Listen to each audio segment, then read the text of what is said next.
Hello students, how are you all? I'm sure you all are doing really good. So students, in computer, today we are going to start our next chapter, which is database. So let's start the chapter. Our learning objectives are: what is the database? Database components, a structure of a database, need of database, database management system DBMS. A database is information that is set up for easy access, management and updating. Computer databases typically store aggregations of data records or files that contain information such as sales, transaction, customer data, financial and product information. Databases are used for storing, maintaining and accessing any sort of data. They collect information on people, places or things. That information is gathered in one place so that it can be observed and analyzed. Database can be thought of as an organized collection of information. बच्चों database क्या होता है? ये आपका collection of information होता है. ठीक है, आपको किसी टॉपिक पे कोई डाटा चाहिए तो आप क्या करोगे? सबसे पहले सारी की सारी इन्फॉर्मेशन को गैदर करोगे, फिर उन्हें एक डाटाबेस बना करके, एक टेबल बना करके उसमें क्या करोगे? फीड करोगे, इंसर्ट करोगे. ठीक है, इसी तरह से कंप्यूटर का जो डाटाबेस होता है वो टिपिकली क्या होता है? आपके स्टोर ऑफ एग्रीगेशन और डाटा रिकॉर्ड्स और फाइल्स कंटेन करता है, जिसमें सारी की सारी इन्फॉर्मेशन होती है. ठीक है, जैसे किसी स्टोर में आप जाते हो तो वहाँ पे बहुत सारा सामान होता है, तो उस सामान की लिस्ट, उस सामान का प्राइस, बाकी चीज़ें, वो सब क्या होती है? डाटाबेस में ही इंक्लूड होती हैं. What is a database? A database is a collection of interrelated relevant data which is stored together to serve multiple applications. The contents of a database are obtained by combining data from many different sources. Example, telephone directory is an example of a database which contains information like a name, address, contact number related to each person possessing a telephone. It is easily readable as it is arranged alphabetically. Thus is but one simple example of a database. We use many other databases in our day-to-day work. The encyclopedia, dictionaries, etc. that we use are also a collection of related facts that are organized for our use. The attendance registers, marks registers, and the student details maintained in your school are databases for your school to quickly and easily retrieve details information about each child. This gives the details of your name, father's name, class, roll number, admission date, rewards and achievements beside maintaining the fee payment record of each child. In offices too, databases have a very important part to play. Data is maintained about each employee in the employee detail. It contains information like employee code, name, designation, department, address, salary, etc. of each employee. Data is entered in records that are related to one particular item or individual or topic. A number of such records form a list. Many such lists form a database. For example, in a class register, we have different records like roll number, name, age, address, etc. All these records, when they pertain to one student, form a data list. The whole register is a database. While the telephone directory, the admission registers, etc. are manually prepared and cannot be manipulated too much.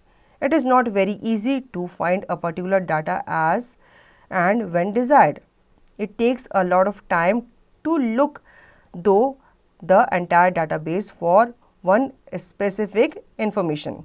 ठीक है, अब database होता क्या है? database जो होता है वो आपका related, जितने भी related data होते हैं उनको जो आप कलेक्ट करते हो तो उनके कलेक्शन को हम क्या कहते हैं? डाटाबेस कहते हैं. ठीक है, अब ये जो टॉपिक होता है, मान लो कोई भी टॉपिक पे आपको कोई भी डाटा चाहिए तो उससे रिलेटेड आपको सारी इन्फॉर्मेशन सबसे पहले क्या करनी होगी? कलेक्ट करनी होगी. फिर वो आपका क्या कहलाता है? डाटाबेस कहलाता है. उनको जब आप एक किसी भी लिस्ट में या किसी भी सिस्टमेटिक वे में आप उनको लगाते हो तो वो आपका क्या कहलाता है? डाटाबेस कहलाता है.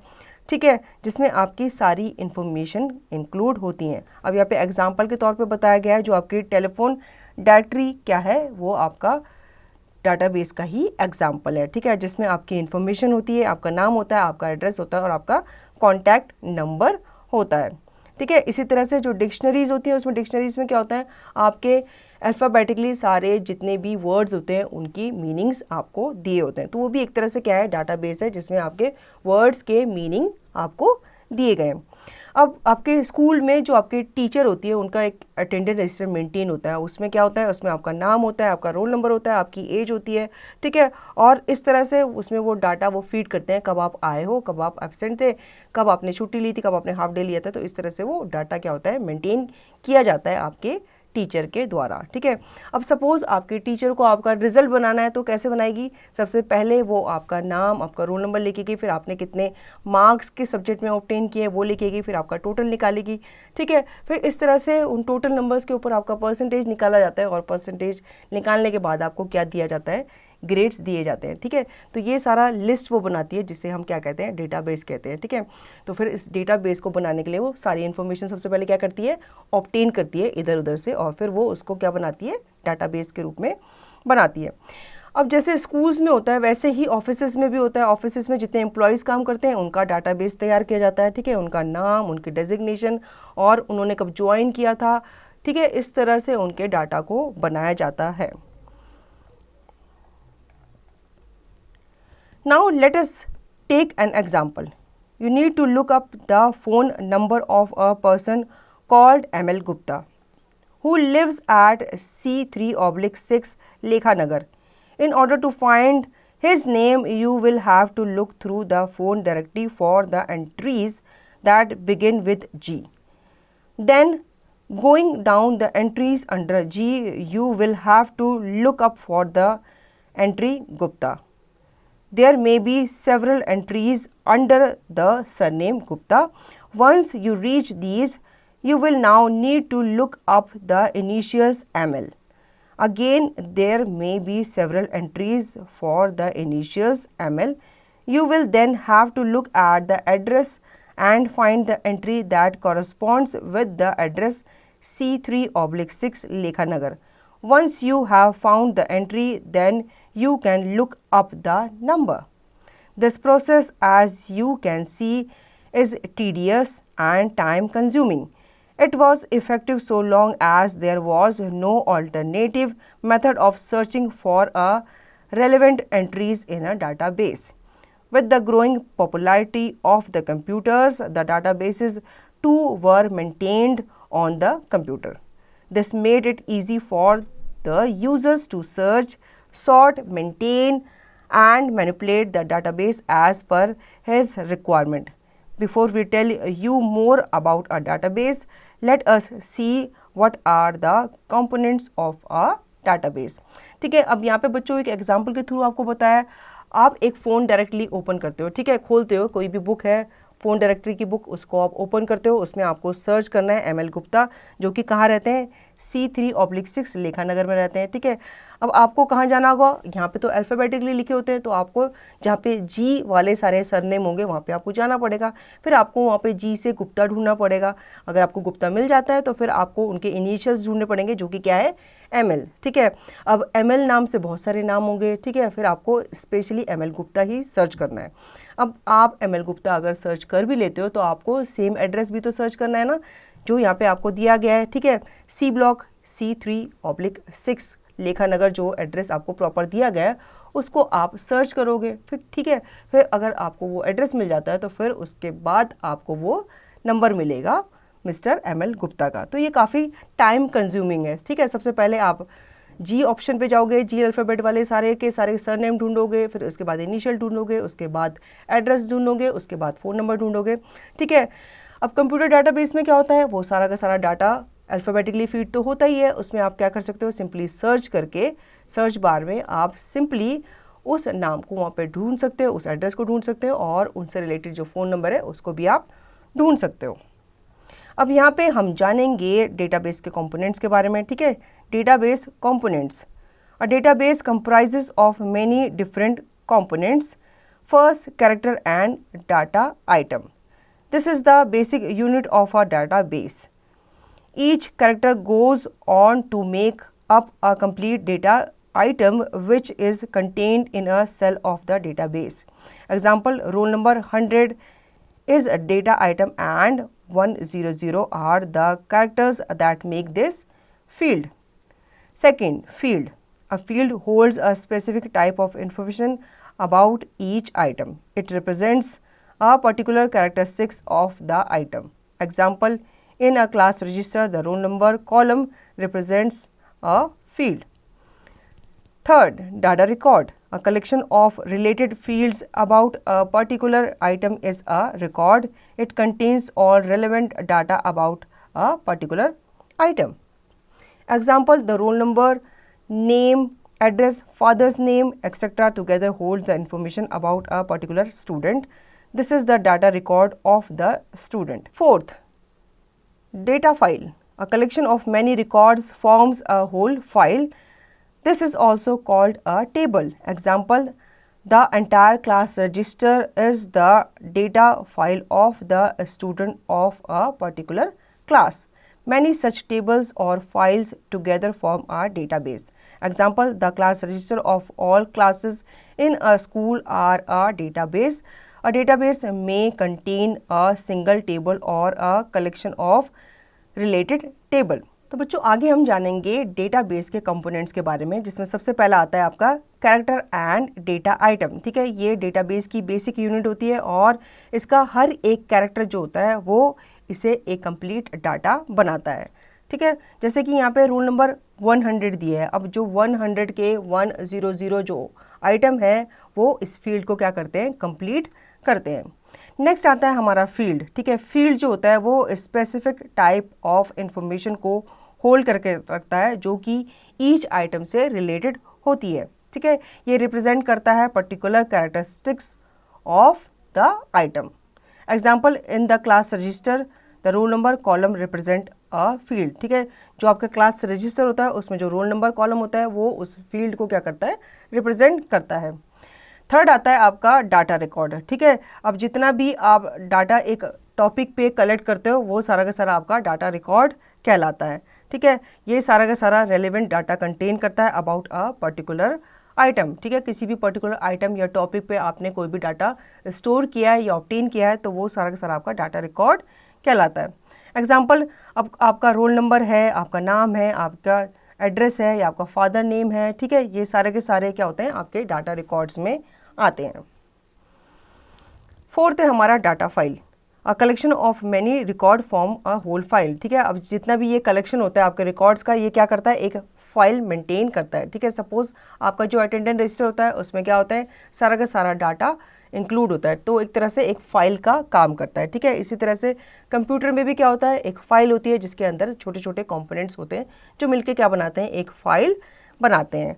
ठीक है, अब यहाँ पे आपको टेबल के थ्रू समझाया गया है. कैरेक्टर्स होते हैं, ठीक है, जो कलेक्शन करके क्या करते हैं, फील्ड बनाते हैं. ठीक है, फील्ड जो होती हैं वो कलेक्ट होकर क्या बनाती है, रिकॉर्ड बनाती है. रिकॉर्ड जो होते हैं वो कलेक्ट करके एक और रिकॉर्ड बनाते हैं और रिकॉर्ड से कलेक्ट होकर ये क्या बन जाता है, डाटाबेस बन जाता है. तो बच्चों यहाँ पे आपको डेटा रिकॉर्ड के थ्रू समझाया गया है. ठीक है, इसमें सबसे पहले ये क्या है, फाइल है जिसमें स्टूडेंट्स का roll number, name, class, marks यहाँ पे दिए गए हैं. ठीक है, रोल नंबर क्या है 200, नेम क्या है रमन, क्लास क्या है 13th और मार्क्स क्या है उसके 450. ठीक है, इसी तरह से 201 Dheeraj, class 9th, marks obtained 455.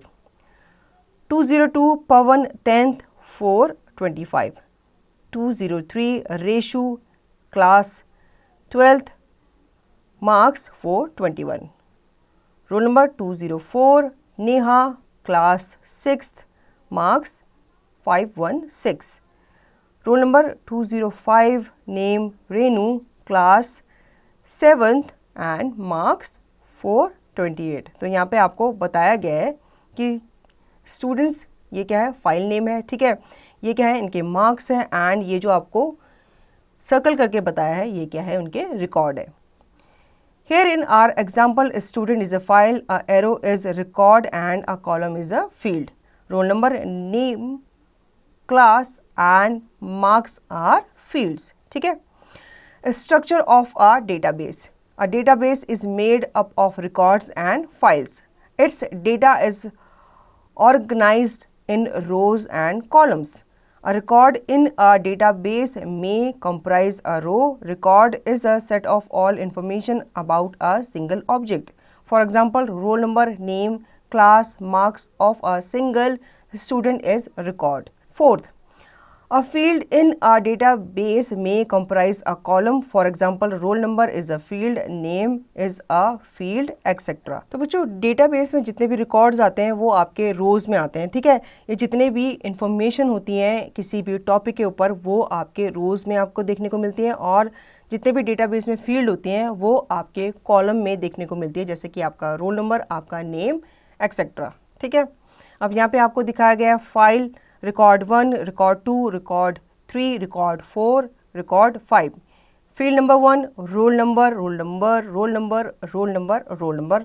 Field 2 name, name, name, name, name. Field 3 class, class, class, class, class.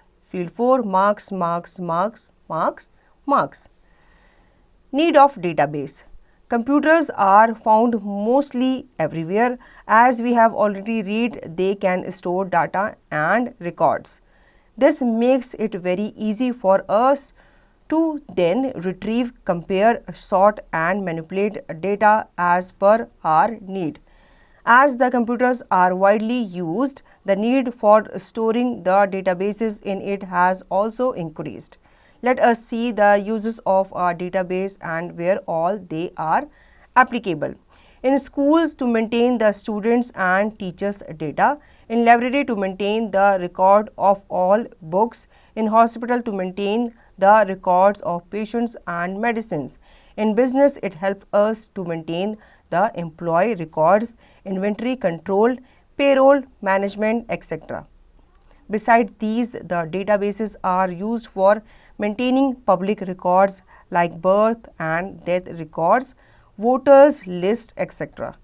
ठीक है। अब यहाँ पे डेटाबेस की नीड क्यों होती है ये यहाँ पे बताया गया है कि कंप्यूटर एक तो बहुत ही इंपॉर्टेंट है आजकल और हर जगह देखा जाता है। क्यों? क्योंकि कंप्यूटर्स में हम क्या करते हैं, डाटाबेस ना सिर्फ बना पाते हैं बल्कि उन्हें स्टोर और सेव भी कर पाते हैं, ठीक है। अब इसमें जो टेबल्स के थ्रू, रोज़ के और कॉलम्स के थ्रू हमारा डाटा फीड करना बहुत ही ईजी हो जाता है। अगर आप किसी रजिस्टर में डाटा बनाने लगोगे तो आपको बहुत टाइम लग जाएगा, फिर आप उसमें इरेज भी नहीं कर पाओगे, ठीक है, या कुछ एडिट भी नहीं कर पाओगे।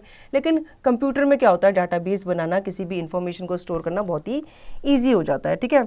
अब यहाँ पे इनके बेनिफिट्स बताए गए हैं कि स्कूल में ये स्टूडेंट्स और टीचर्स का जो डाटा होता है उसे स्टोर करने में, मेंटेन करने में हेल्प करता है, ठीक है।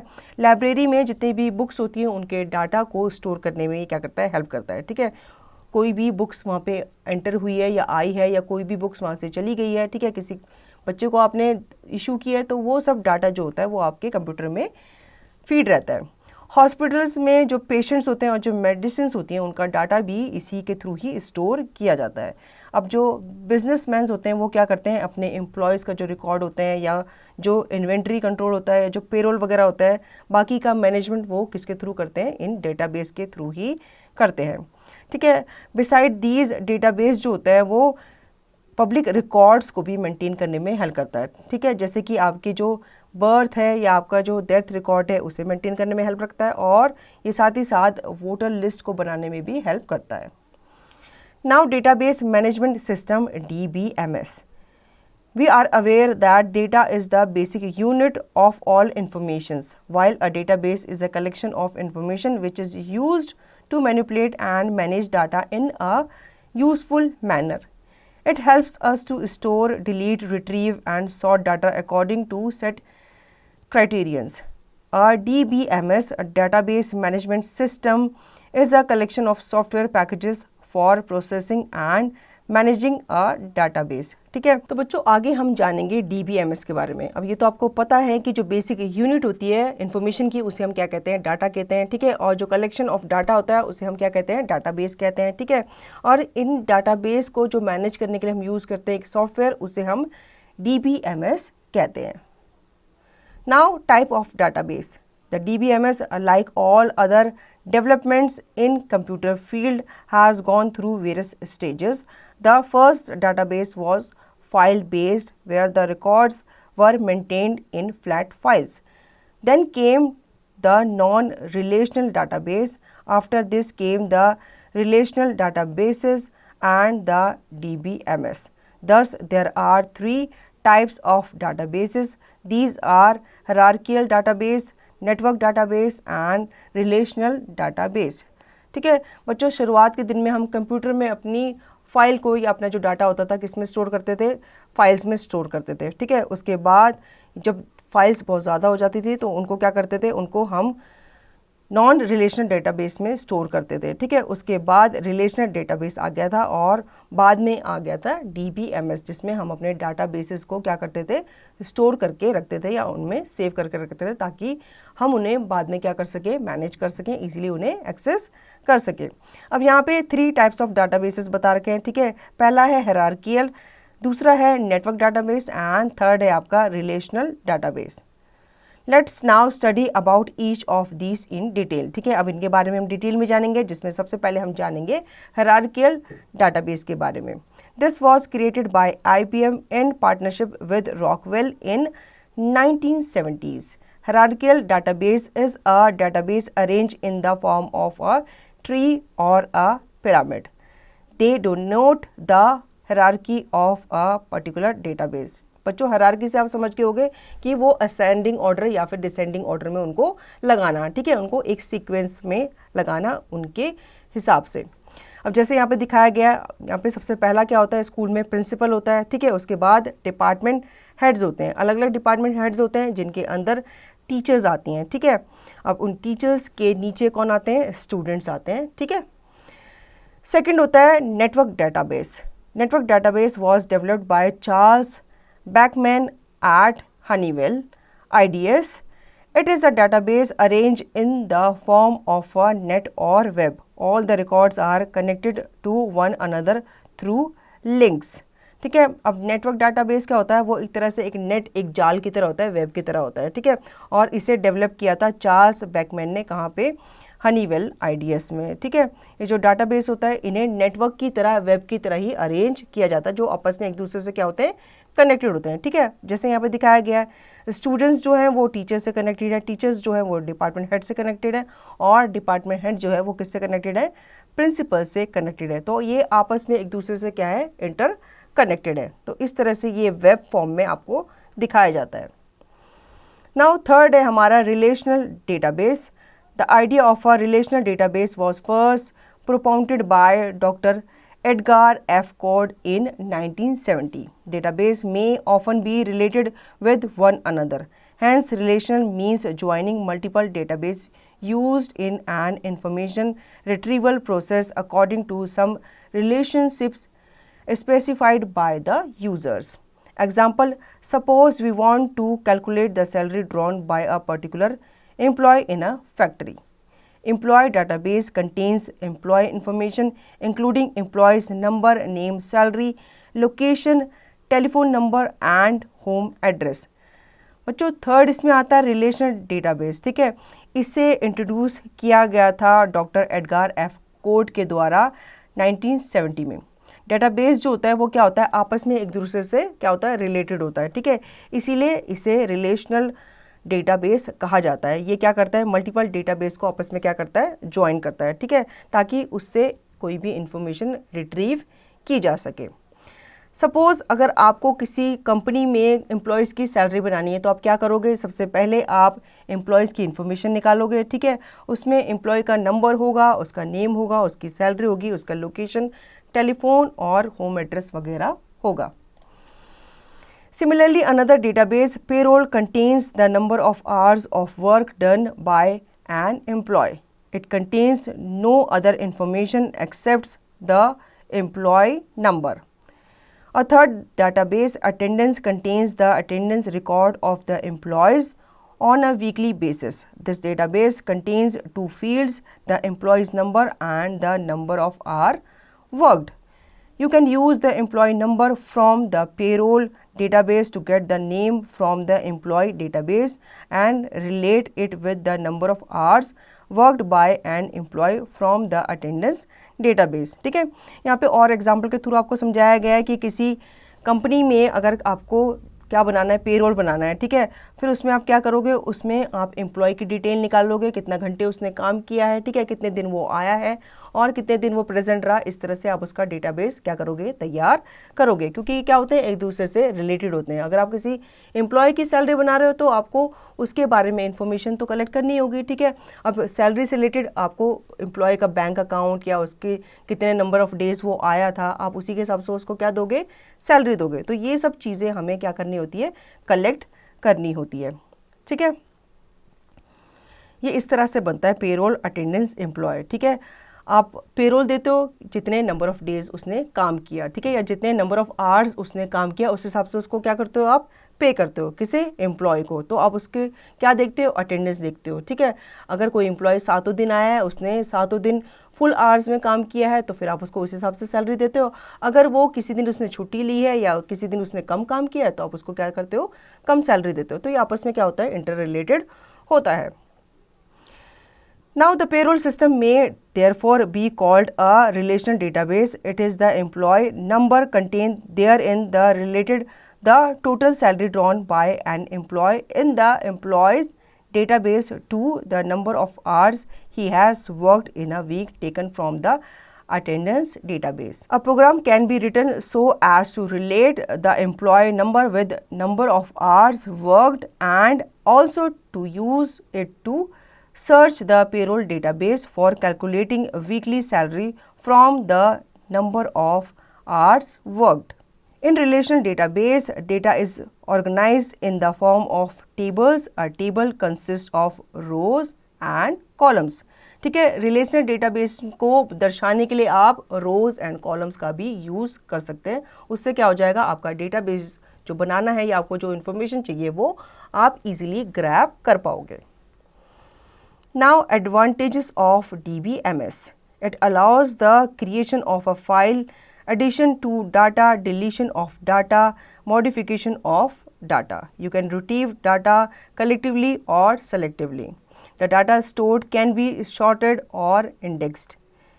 You can produce the various reports. Mathematical functions can be performed and the data stored in the database can be manipulated with these functions to perform the desired calculations. It maintains data integrity.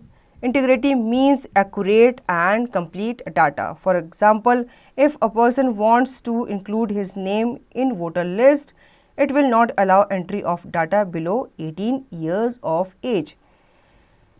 It controls data inconsistency. Many users work on single database. They are able to view or change the data, so data is updated immediately at the same time.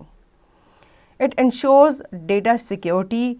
Unauthorized users cannot retrieve or modify the data. अब यहाँ पे आपको बच्चों advantages बताए गए हैं DBMS के, ठीक है। एक तो ये आपको अलाउ करता है कि आप फाइल क्रिएट कर सको, फिर उसमें आप डेटा को ऐड कर सको, ठीक है। आप चाहो तो कोई डेटा डिलीट भी कर सकते हो और उसे मॉडिफाई भी कर सकते हो, ठीक है। फिर आप डाटा को कलेक्टिवली और सेलेक्टिवली रिट्रीव भी कर सकते हो। आप डाटा को स्टोर करके रख सकते हो और उन्हें सॉर्टेड और इंडेक्स्ड भी रख सकते हो, ठीक है। इसमें आप वेरियस रिपोर्ट्स जनरेट कर सकते हो या उन्हें बना सकते हो, प्रोड्यूस कर सकते हो, ठीक है।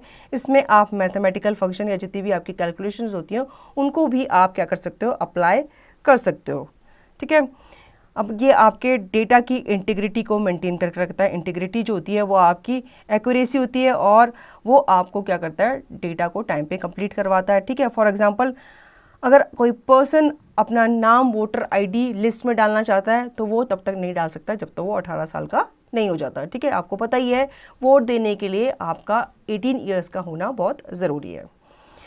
ये क्या करता है, आपकी डाटा की इनकॉन्स्टिट्यूंसी को कंट्रोल करता है और ये आपको अलाउ करता है कि आप एक डाटा में एक से ज़्यादा लोग भी क्या कर सकते हैं, काम कर सकते हैं, ठीक है। उसमें मैनी यूजर्स, मल्टीपल यूज़र को भी एक डाटा को एक्सेस कर सकते हैं और उसमें वो क्या कर सकते हैं, चेंजेस भी कर सकते हैं और उसे अपडेट भी कर सकते हैं सेम टाइम पे, ठीक है। ये आपकी डाटा सिक्योरिटी को इंश्योर करता है और कोई भी अनऑथराइज जो भी पर्सन होता है अगर वो उसको यूज़ करना चाहता है तो वो उसमें से डाटा को रिट्रीव नहीं कर सकता, उसे मॉडिफाई नहीं कर सकता, ठीक है। Now popular database packages. There are many software packages that allow you to create and maintain large databases. Some of the most popular DBMS in use today are as follows. ठीक है, अब यहाँ पे बहुत सारे सॉफ्टवेयर पैकेजेस आ गए हैं जो कि आप अपने डाटाबेस को क्रिएट करने के लिए, मेंटेन करने के लिए यूज कर सकते हो. कौन कौन से? FoxPro. It was developed by Dave Fulton and Bill Ferguson and released first in 1989. It was developed as an alternative to the DBasel Plus, the reigning database software of the time. Its earlier versions were known as Foxbase and Foxbase Plus. Main features of the Fox Pro package are as follow.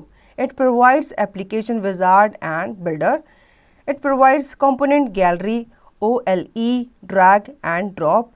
Third, it supports web. ठीक है, अब इन database package में सबसे पहला आता है आपका fox pro. ठीक है, इसे डेवलप किया गया था डेव फुलटॉन और बिल फर्गुसन के द्वारा. कब?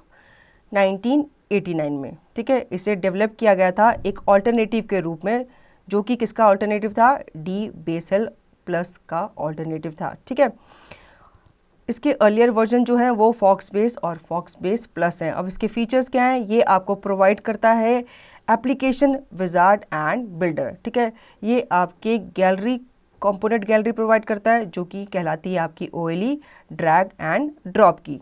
ठीक है, और ये सपोर्ट करता है वेब को. Now Oracle. The market leader in the DBMS field, Oracle Corporation, was earlier known as the RSI. It was the world's first relational database management system. Oracle is a kernel package that has a number of tools that can be purchased separately and integrated with the kernel. These tools allows the user to create database objects, forms, reports, graphs, etc. Some of the Oracle versions are SQL Plus, Oracle Forms, Oracle Report Writer, Oracle Graphics, SQL precompiler for C and COBOL. तो बच्चों next इसमें आता है Oracle. ठीक है, Oracle जो पहले जाना जाता था RSI के नाम से, वो DMS फील्ड में मार्केट लीडर माना जाता था. ये वर्ल्ड का पहला रिलेशनल डेटाबेस मैनेजमेंट सिस्टम था. ठीक है, ओरेकल को जिसे कर्नल पैकेज कहा जाता था, उसमें बहुत सारे टूल्स हुआ करते थे जिन्हें आप सेपरेटली भी परचेज कर सकते थे या फिर आप उसे कर्नल के साथ भी इंटीग्रेटेड कर सकते थे. ये जो टूल्स थे ये आपको अलाउ करते थे आपके डाटाबेस को क्रिएट करना, ऑब्जेक्ट्स को बनाना, ठीक है, फॉर्म्स को क्रिएट करना, रिपोर्ट्स को जनरेट करना और ग्राफ्स वगैरह बनाने में भी ये क्या करता था? हेल्प करता था. अब यहाँ पे कुछ ओरेकल वर्जन्स के बारे में बताया गया है, जैसे कि SQL, star plus, Oracle forms, Oracle report writer etcetera. ठीक है, now next is Microsoft Access. MS Access is the database management system that is a part of the Microsoft Office suite. Main features of the Microsoft Access package are as follows. It is relational database. It has wizards for automating table creation, queries and more. It has automatic form and report generation feature. It provides internet features. We will study about MS Access in details in the next chapters. इसमें last जो next आता है वो है हमारा Microsoft assess. ठीक है, Microsoft MS Access जिसे हम कहते हैं वो एक डेटाबेस मैनेजमेंट सिस्टम था. ठीक है, और ये किसका पार्ट था? ये माइक्रोसॉफ्ट ऑफिस सूट का ही पार्ट था. अब इसके फीचर्स के बारे में यहाँ पे बताया गया है कि ये भी एक क्या है? रिलेशनल डेटाबेस है. और इसमें क्या है? विजार्ड्स हैं ताकि आप अपनी टेबल को क्या कर सको? ऑटोमेटिक कर सको, उन्हें क्रिएट करने के लिए और क्वेरीज वगैरह को जनरेट करने के लिए और बाकी के काम करने के लिए. तो बच्चों इसमें इसके automatic form and report generation features हैं और साथ ही साथ ये आपको इंटरनेट फीचर्स भी प्रोवाइड करता है. ठीक है, अब इसके बारे में डिटेल्स में हम आगे चैप्टर्स में जानेंगे. Now points to remember. A database is a collection of interrelated relevant data. The components of a database are character, data item, field, data record and data file. There are three types of database. First, hierarchical database. Second, network database. Third, relational database. Three most popular database packages are: first, FoxPro; second, Oracle; third, Microsoft Access. Databases are widely used in schools, hospitals, business, etc. A database is made up of records and files. The data in a database is organized in rows and columns. So children, I hope you understood the chapter. Now you can revise the chapter and practice the given exercise by yourself.